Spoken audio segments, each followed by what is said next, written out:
नमस्कार, सुप्रभात. मी अभिलाष भोसले पटेल आपलं स्वागत करतो TV9 मराठीच्या दिवसाच्या पहिल्या बुलेटिनमध्ये. सुरुवातीला एक महत्त्वाची बातमी पाहूयात.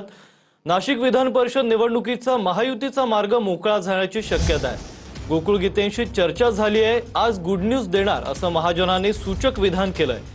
गीतेंच्या कुठल्याही अटी नाहीत, सकारात्मक निर्णय होईल असं महाजन म्हणतायत. तर प्रसाद हिरेंची माघार, शिंदेंच्या शिवसेनेच्या उमेदवाराला पाठिंबा देण्यात आलाय.